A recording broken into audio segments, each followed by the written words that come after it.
Good afternoon, Julian. Good afternoon to you. Are you right? Okay, so career spanning 60 years. Afraid so, yeah. So what was it that got you into acting? Oh, well, have you got a minute?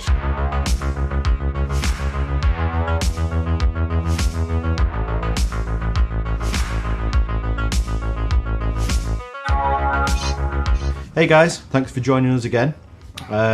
As you can see, we've got something very special lined up for you this time. This is our interview with Julian Glover. I went to rather late in my school into a school in South London where we lived. It's called Alleyne's, and it was founded by a great Shakespearean and Marlovian actor called Edward Alleyne at the time of Shakespeare, the Elizabethan. And he'd done very well, particularly on the road, and he'd made a lot of money. And in order to make it okay with him upstairs, he decided to found a school for poor boys in South London. And so he did that. And there were two schools named after him. There's Alleyne's, which is mine, and Dulwich College, which is a very famous public school now. Anyway, when I was there, I was about 14 when I first went there, and there was a new young English master there called Michael Croft, who went on to found the National Youth Theatre, which of course still goes now. And he decided to revive the neglected tradition at the school of doing Shakespeare. And the first thing he did was a production of Julius Caesar in modern dress, which we did outside the pavilion, and the school corps was used for the army, and it was like a sort of Mussolini fascist state. That was the idea. And he asked me to play, and I'd never done any acting before, rather a shy little boy, would you believe. He asked me to play Mark Antony, which is one of the showiest parts in the whole of Shakespeare. Great oration and fantastic, which I did from the top of the school pavilion, which was very effective. And I did that. I had no idea about acting, but he was brilliant. And I came home after that and said to my parents, this is it. This is what I want to do. Because I realised for the first and probably the last time in my life what it was to hold an audience in the palm of my hand. And instead of screaming, oh my God, you can't possibly be an actor, as most parents would have done, they realised that they had a 15-year-old who knew what he wanted to do, which was very unusual. And so they encouraged me, and I became an actor. Fantastic. And you were also at school with Dave Prowse and Timothy Well, that West. was another school. That was much earlier on. I was at school with Timothy West in the same class, and Dave told me about 10 years ago that he was in the same class, and I didn't know that. He didn't look like Dave Prowse then, of course. No, I don't imagine he He certainly didn't have a helmet on. But Timmy West used to sit behind me, apparently, and he told me, I was doing a play with bleached blonde hair in London, and he came to see it, and he said, I suddenly saw in the audience there, on the stage there, that little boy who was very blonde. I was very blonde then, and I realised that was the chap I'd sat behind in Bristol during the war, and so he came round, and we've been friends ever since. Fantastic. So, going on to, you did many stage performances, but I suppose your first big movie break was Quatermass in the Pit. Yes, I suppose it was. Yeah. That was I don't look on that as the big break. Bond was my big break. Yeah. And then later on Indiana Jones. Yeah, we made Quatermass. He can see into the pit, but he will not believe what he sees. It was a Hammer production with a jolly good cast. Wonderful Andrew Keir, who was such a loss to the cinema, and James Donald too, another great loss to the cinema, and Barbara Shelley. Who is not a great loss to the cinema. She's still with us, and which is great. And that was in my long line of playing villains, or the daft people. I remember I did a film called, anyway, it was with Michael Caine. Fourth Protocol. Fourth Protocol, well done. And people would say, what are you playing in it? Preston, I have told the committee that I did not authorise your action last night. I've also told them that you needlessly alerted Berenson to our investigations by recklessly blowing up his safe. I'm the obligatory arsehole in the Home Office who's the only person in Western Europe who doesn't know that our hero is right. So I played a lot of those, all through all those series, the Avengers and the Saints and all those things. Do you prefer playing the villain? Well, it got to be a habit, really. Well, I got to a point, actually, when doing all those series, which used to proliferate in those days, I must have been about 10 of them, of saying to the producer, please don't cast me, because everyone will know that I did it. Well, I like playing villains, because usually they're a bit more interesting. But when I have played a nice person, I've revelled in that too. Oh, good, I can be, I hope, more like myself. And as I've got older, I've played more nice, sympathetic people, and which has done me a lot of good in my head. So obviously the main character we're looking at is General Veers. What is it, General? My lord, the fleet has moved out of Lightspeed. Comscan has detected an energy field protecting an area of the 6th planet of the Hoth system. The field is strong enough to deflect any bombardment. The rebels are alerted to our presence. Admiral Oswald came out of Lightspeed too close to the system. He felt surprise was wiser. He is as clumsy as he is stupid. General, prepare your troops for a surface attack. Yes, my lord. How did you get the part for? Well, that was... Here I am sitting in my garden now, as your viewers can see, and over there is the next door house in which lived Robert Watts, the producer. He was executive producer on Star Wars. And one day I was out in the garden doing I don't know what, and he poked his head over the wall. Hi Jules, how are you doing? Oh, fine. What are you doing at the moment? And I said, nothing at the moment, but work's coming all right. And he said, I'm just about to do the second Star Wars film. I said, oh, yeah, that's nice. He said, do you want to be in it? Oh, yeah, that'd be nice. Thanks very much. It's not a very big part, he said, but it's significant. And so I said, well, I don't care about that. I'd have done it, whatever it was. By that time, Star Wars was starting to be something. Mind you, had no idea what it was going to be like later, but to do the sequel was great. So I did it and met up with all those Michael Culvers and people like Ken Colley and lovely people. Just 5 days' work, that's all it was, including the Battle of Hoth and all that, and my conversation with Darth Vader, which of course was Dave Prowse in those days. I've since met James Earl Jones, and we've talked about that. He said, oh, I remember dubbing that scene, yes, I remember that. So we've squared the circle. Yes, I say only 5 days, not very good money, but worth it and quite fun to do, except for the Battle of Hoth, where I completely screwed up. I don't know if your viewers remember, but at the end, the Battle of Hoth, I'm in my craft. Yes. And we did that on a gantry, on no machinery or anything, just a mock-up board in front of me, control panel, and a green screen blue screen behind me, and they shook me about a lot to show that I was moving. And I got to one line and completely dried on it. There was a lot of gobbledygook I had to speak in that, stuff related to nothing at all. But it was all Star Wars speak. And I got to this one line and I went 15 takes on it. Well, even the director, who was very, very patient, got a bit impatient with that. I finally got it after 15 takes, and I mean, the sigh of relief could be heard in Aylesbury Town. It's and the line was, now ready for this, because you can understand. But Distance to power generators. 17.28.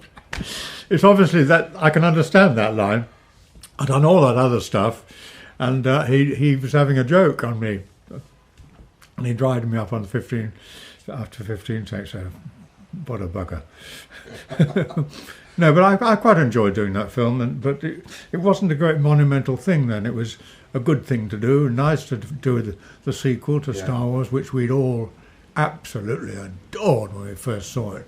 We couldn't believe Star Wars, because all those space things that had gone before that didn't touch what Star Wars did.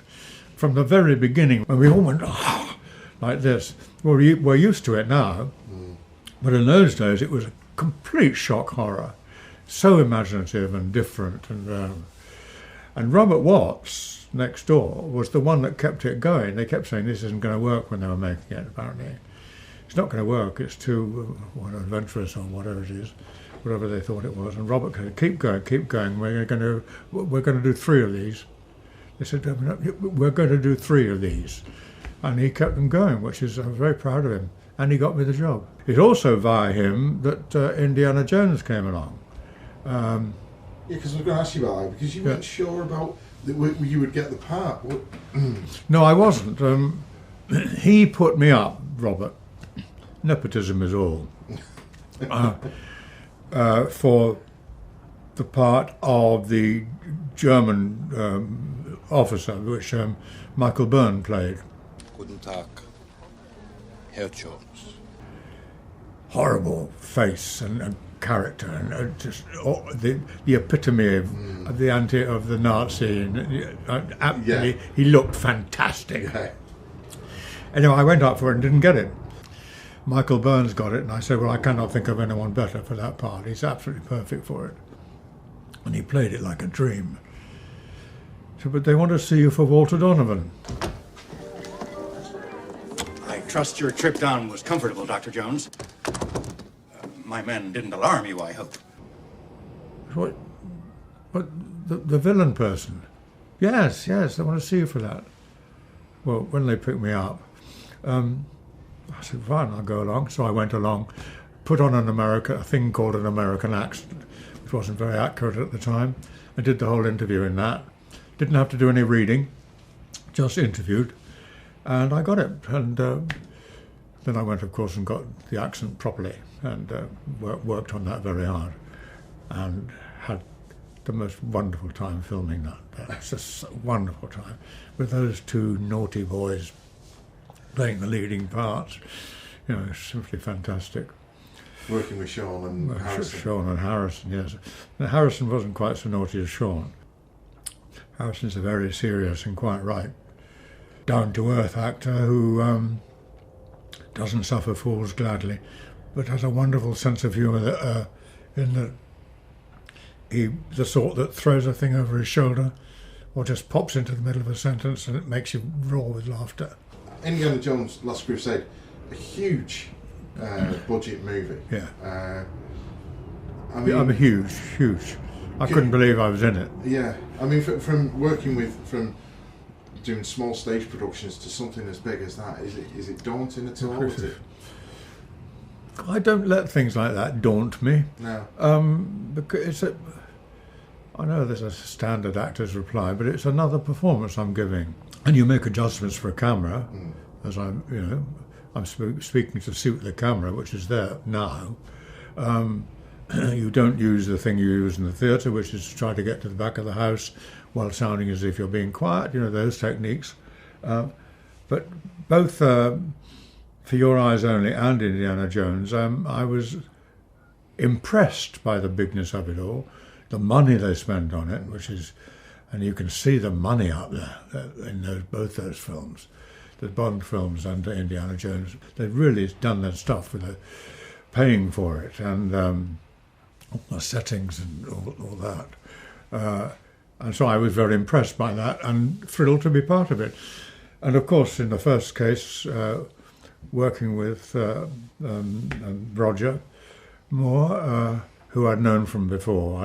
I'd done 4 Saints, I think. Yeah, 4 Saints. And another one, what was the other series he did with... Persuaders. Persuaders, yes, I did 1 Persuaders with him. So we sort of... He called me Mr. National Theatre because he was a great fan of the theatre, and that was my main And I've been so lucky that I've done lots of terrific theatre work. I mean, whether any good, I don't know, but it's very, very exciting stuff.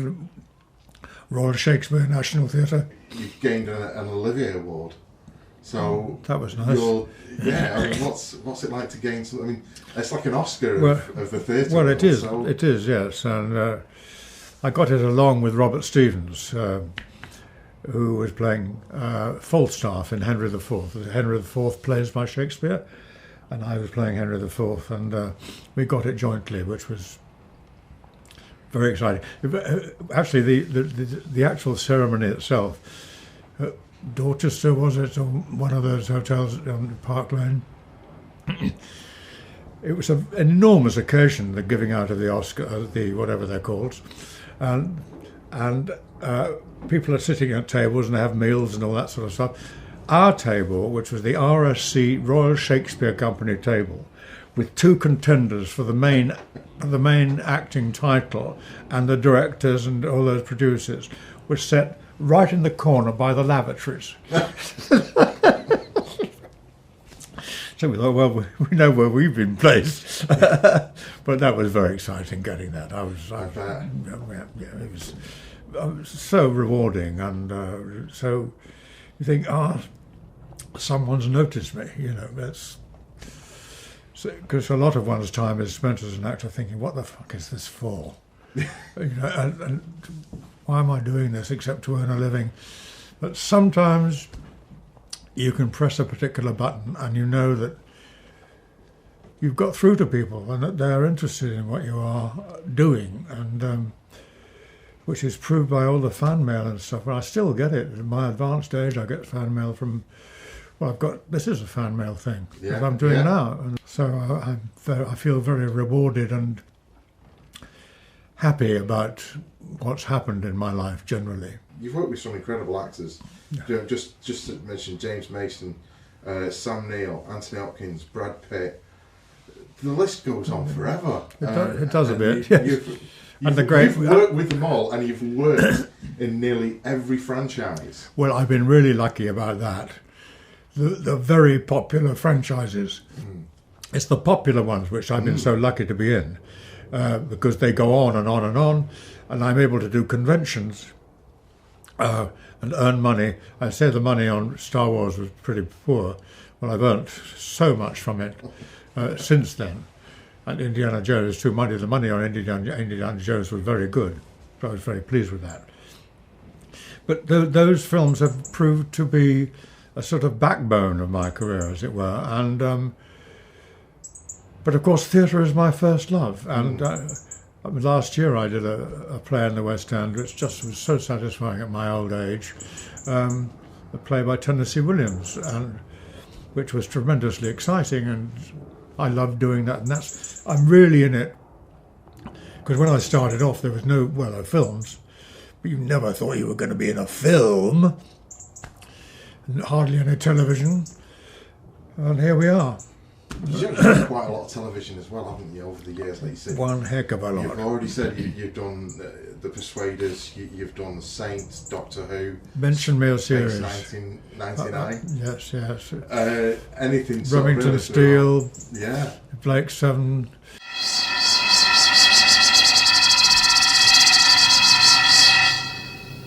That is remarkable. Blake 7. Along they all come, and I did them all. Born and Bred was another one. Is it a part that grabs you, or is it?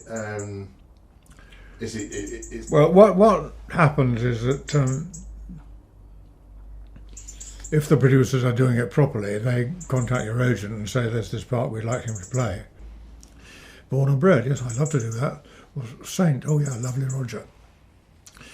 And they send me the script, and I read the script, and if I like the part, which I normally did, because I'm a prostitute for money, I would do it. And as I say, all those series were all baddies, and as I said before, hardly altered my performances at all. I can't really discuss my performances because they were all the same in those, just a different tie.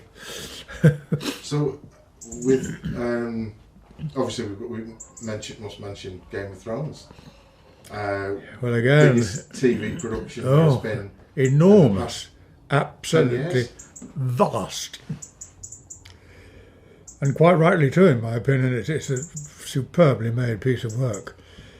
And again, that was audition. I went along with the whole of the rest of the profession to be in this new thing called Game of Thrones, which we knew nothing about then, and did a speech for the audition. Failed to get it. Was called back to do another speech, failed to get it. And it was only when that lovely actor Roy Dotrice, who lives in America now, who was cast in it, got ill and couldn't do it, that in panic they contacted me, and I got Pycelle. What is the meaning of this? But that was... But it was quite a small part, wasn't it? Because if I remember rightly, you had some influence. You know this, yes. Well, it wasn't so much small. It was devoid of any solidity in the middle of it. He was just this irritating old bugger who got in under everybody's fingernails, and after about a week of it, I thought, this isn't going to be any good. I don't know what I'm acting. I don't know where I am, really. Yes, I'd done about a week of it and realised that it didn't have any solid iron centre, which any part needs. You've got to know who the guy is to act him. And he was just an old bloke with a beard. So I went to the writers and directors and said, I've got to have something else. There must be something there to give me an impetus to play the part. I don't know what he thinks about anything, really. That night I had a dream about what to do. And the next morning they came to me and told me my dream. And my dream was that I was someone who was a double person, who had a completely different private life from the one you would see in public, that he wasn't a doddery old fart, he was still, for his age, absolutely terrific, could still do it with the girls and all that. You got my money? Later. Go away. I said, I don't believe it. You completely just told me my dream. And they said, well, that's what you are now. So I said, thank you. They gave me a scene to establish it. Later on, if people had missed that one, they wouldn't know, but they wouldn't know anyway. I had it in here that I knew what I was. And very sadly, in series 5, I come down a beach to talk to Charles Dance, Tywin, and who's fishing. And I come down with some message. And he says to me words to the effect of, listen, I've sussed you. I know what you're up to. What the hell's this all about? You cannot mean it. Stop it. Am I the only one to see through this performance? Is it possible that so many could be so stupid for so long? Huh? There are times when I have trouble believing it myself. And I say to him, well, okay, fair cop. I do this because people think I'm a doddery old fool, and I'm not. I've got a good head on my shoulders, and I plan to die in my bed, not the way that everybody else does.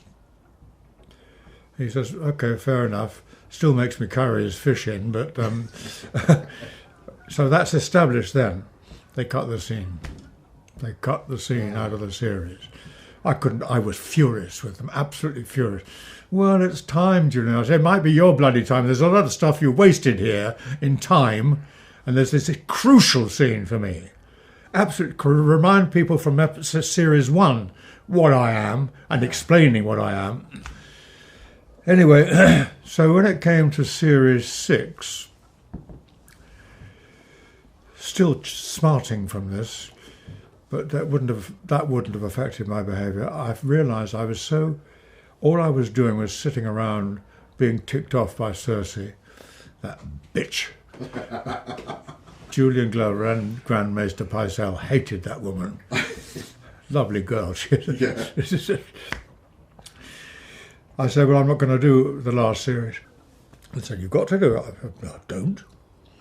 Well, you've got to. I said, I'm not contracted to do that. If you can't find me something to do, which is not being ticked off by Cersei, if it's interesting, I'll do it. So they came up with a scene, which was delivered by motorbike to my front door here, and with all secrecy and don't tell anybody and all that stuff.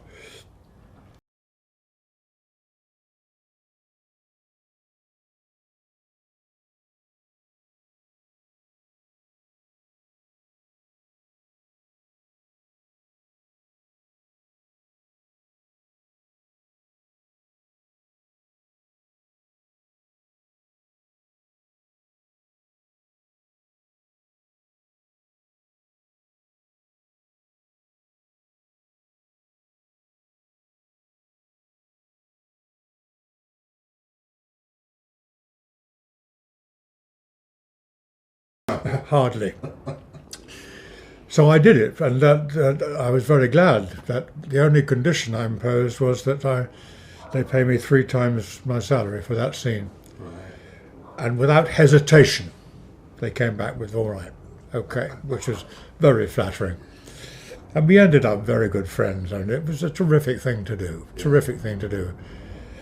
and I wasn't involved in the controversial ending. Yeah. I think you got out I don't want to be blamed for that. Yeah. So out of your whole career, is there any part that you wished that you'd got? In the theatre, yes. Yeah. Oh, there was one which I was a contender for, which I would very much like to have done, and that's Dumbledore in Harry Potter. And I was a contender at one point, but then, of course, they found Michael Gambon, and that was the end of that. But I knew I could have played him. I'd have been quite like Richard Harris in that sort of slightly Irish thing he has. And I think I could have with the beard and all that. And after having played Grand Maester myself with a beard who went down to here, I thought I could have done that, but I didn't. And that was an ambition which I didn't fulfil. In the theatre, I'd love to have played the part of Coriolanus by William Shakespeare. But I didn't. That was a disappointment. I suppose the most satisfying in cinema role I played was Walter Donovan in Indiana Jones and the Last Crusade, because that had everything in it. He was a real person. You could recognise him. You think of him as a baddie, but you think of him as a baddie because he's a Nazi. He's a nice guy. And we find out he's a Nazi, but he's only a Nazi in order to get the money to pursue this particular aim, which, I say to you, and I've said to other people before, what would you do for the secret of eternal life? You'd kill your mother if you thought that was coming along. And so that gave me a wonderful impetus. That quest to find that thing, I'd do anything to find it. And actually, so would Indiana Jones. He just happened to get away with it. And as for his father, I'm the only person on screen ever to have killed Sean Connery. Ah. And he came to life! Dear God, there's no justice in this world. You know something, Dr. Jones? You're absolutely right. With, obviously, again, who is probably the best person you've worked with? Oh, so many. How can I differentiate? Yeah. I mostly judge them by their acting, but you'll find that most actors are very pleasant people. They're anxious that their craft is successful, and there's usually not much value in being horrible, unless, of course, you're being really pissed about. And I do understand sometimes some actors do get pissed about, but Spielberg, who is in love with theatre and cinema. He's in love with it. And actors. He loves actors. He's a great figure in my life. Sean, love him. I can't think of any. So many actors I've worked with who are simply brilliant, simply wonderful actors, and nice people, and people you like to be with and you want to see later and have dinner with and talk about their lives. So many, I can't pick them out because it would seem invidious to do that. So I suppose the other side of that coin is who is. Well, I'm not going to go into that. There are. Yes, well, there was one in particular, big American star, who, I'm not going to say who it is, but who was an absolute bastard. Well, I haven't done that, I don't think. I haven't been horrible. I've been difficult. Yeah, I have been difficult. So one last question. Your CBE? Well, my CBE was, what an honour, gosh. Anyway, many actors who've done, well, I'm going to say better, but, or maybe better work than I have done, has not been awarded a CBE.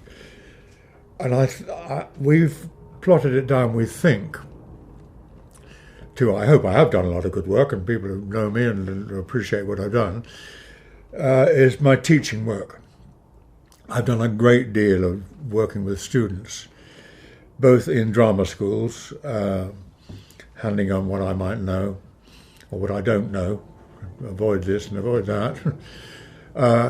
And I've made a lot of films of people up and coming, kids who've only got £5,000 or £250 or whatever it is to make a little movie.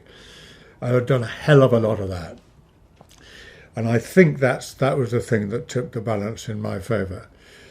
For instance, like Cliff Richard got his, not for his gorgeous voice, but for the charity work he does. And I wouldn't say mine was charity work. Mind you, I have to say, I do a lot of charity work. But that was a direct thing that they knew that I did that. And, well, that's the only conclusion. I can't think of any other reason to give me a CBE. Commander of the British Empire. Yeah. Presented to you by Prince Charles? It was at my request. Right, at your request? Yes, because I know Prince Charles, and we'd spent weekends at Highgrove and things, and we get on terribly well, the two of us. I wouldn't call him a chum, but we do get on very well. And when it came up, there's an organisation I'm part of, which is a charity organisation for actors, and the chairman of it works in government. And I said, this is coming up. Can you guarantee who's going to be your donor? And he said, well, no, you can't. You take what comes, but I'll put in a word. And I got Prince Charles. Fantastic. So as I knelt down, I said, I've done it, sir. As he presented you with the sword? No, he didn't do that, of course, because I wasn't knighted. I don't think that will come. You never know. You never know. You never know. Julian, it's been lovely talking to you. Listen, it's been a great pleasure talking to you and talking to your viewers and your fans or whatever they're called. Thank you Cheers. very much. What an incredible career he's had. Usually a bad guy. Well, I've met him before. Chums. Yeah, I wouldn't call us chums. He is quite a big star. I mean, and only just recently finished on Game of Thrones as well. I guess lucky for us he's a prostitute for money. We're not releasing this yet. No, it's not happening yet. But stay tuned. Literally. That's it for this time. If you've not subscribed, please consider doing so, and you'll be the first to know when this helmet is released. And until that,